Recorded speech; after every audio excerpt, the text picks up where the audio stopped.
Asan bo'lsa, hamma odam qilgan bo'ladi. Xushalliqqa va qanoatga erishish uchun tirishmay bo'lmaydi. Agar bularga erishish oson bo'lgan bo'lsa, hamma odam xushal bo'lib olgan bo'ladi.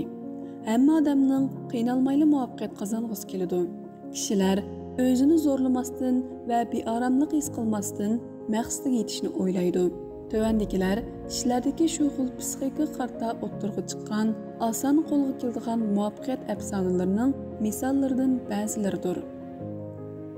Hikoyada inglizchani ravon so'zlash taktikasi. O'riqlashning oson usuli. Uyingizda qila oladigan 6 xil oddiy asosiy mashq.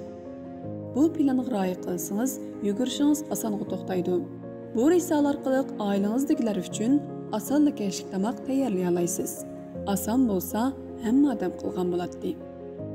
Oson degan bu kalima kelsiz kelmas ishlatilmoqda. Sog'lomlik sohasida texmi shundoq. Sog'lomlik mashg'ul bo'lish sifatim bilan mening maqsadim xaridorlarimning ishlarini osonlashtirishdir. Lekin bu ashu ishlarning oson ekanligidan derak bermaydi.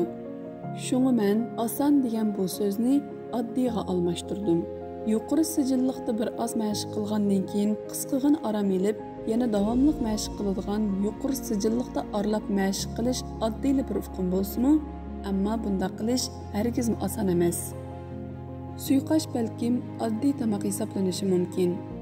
Ammo butun oiladagilarga o'xshatib suyqash etib berish oson ish emas.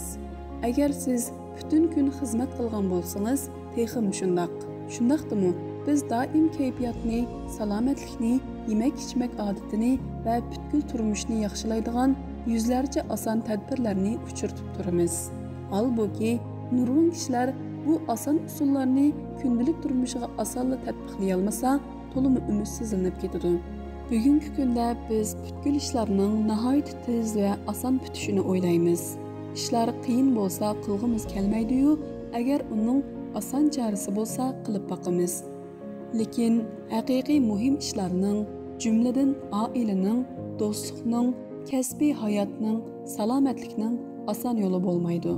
Shu vajidan birov o'z hayotida cho'ng o'zgarish hosil qila olsa, bu kishilarda to'liq kuchli ta'sir qoldirdi.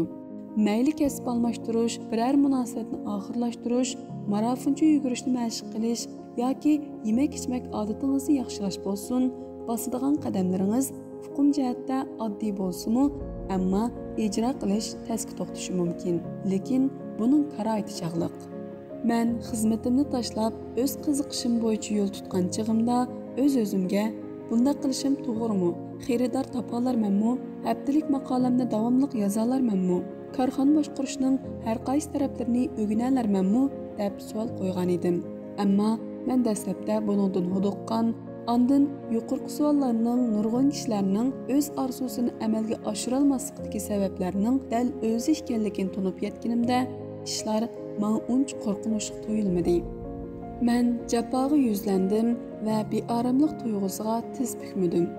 Bir xaridorim to'y qilish va komandorubkaga chiqish sababli bir mezgil mashqni to'xtatib qo'ygan edi. Ondan u qaytib kelib mashqni boshlagandan keyin mashq yerimlashmasdinla nima degan jafoliq? Aslida buncha jafoliq bo'lmasligi kerak edi-ku deb vaysidi. Uning maqsadini tushunatdim. Biz oldingi qatim birga mashq qilganda u o'ziga nihoyat yaxshi asos solgan edi. Lekin u chiniqishni bir mezgil tashlab qo'yganlikdan chiniqish uningga ilgirkiga qaraganda texmi qiyin tuyulyotdi. Shunga men uningdan agar bugun mashq osonga to'xtasa, ajablanarli ish bo'lmasmidi deb so'radim. Chunki chiniqishni tashlab qo'ygandan keyin qaytadan aslidagi ritmga ko'nish eng qiyin ishlarning biridir. Ana shu sababdan o'riqlagan nurg'un kishilar osonlik qaytadan samirib ketadi. Agar chiniqish odatini asliga keltirish oson bo'lsa edi, hamma odam shunday qilgan bo'ladi. Shunga mag'lubiyatga uchrab o'zingizni ojiz his qilganingizda, agar bu ish oson bo'lgan bo'lsa, hamma odam uni qilgan bo'ladi degan gapni o'z-o'zingizga takror talqin qiling. Agar bir ish sizga jafoliq tuyulgan bo'lsa, buningga qandaqdir o'zingizdagi ojizlikning sababchi emasligini biling. Qilayotgan ishingizning qiyin ekanligini e'tirof qilish bilan bir vaqtda o'zingizning har qanday ahvolda bel qo'yib etmaydigan tarsa odam ekanligingizni unutib qolmang.